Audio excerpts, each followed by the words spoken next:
இந்த பச்சை கலரில் இருக்க புதினா மோர் எப்படி செய்கிறதுன்னு பார்த்துருவோம். நம்ம புதினா தண்ணி ஊற்றி கழுவிருக்கேன்.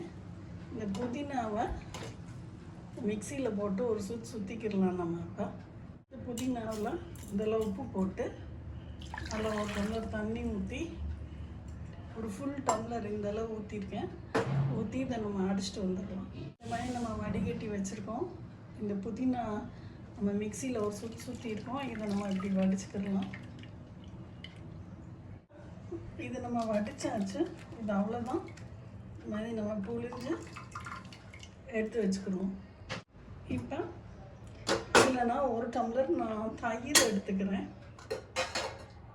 இந்த மாதிரி கெட்டி தயிராக நம்ம ஒரு டம்ளர் தயிர் எடுத்துக்கிடுவோம். இந்த அளவு தயிர் எடுத்துருக்கோம். இந்த மிக்சியில் ஒரு சுற்றிட்டு வந்துக்கிடலாம். நம்ம மிக்சியில் சுற்றிட்டோம். இந்த புதினா தண்ணியில் சேர்த்துக்கிடலாம்.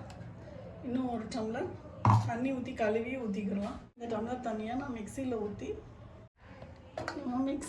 கழுவி ஊற்றிக்கிடணும்.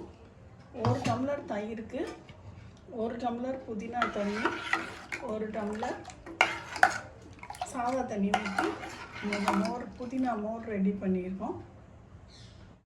செம்ம ரெஃப்ரெஷிங்காக இருக்கும். நீங்களும் ட்ரை பண்ணி பார்த்துட்டு சொல்லுங்கள் ஃப்ரெண்ட்ஸ். பாய். இந்த ரெஃப்ரெஷிங்கான புதினா மோர் செம்ம இனிமையாக இருக்கும். ட்ரை பண்ணி பார்த்துட்டு சொல்லுங்கள் ஃப்ரெண்ட்ஸ். பாய்.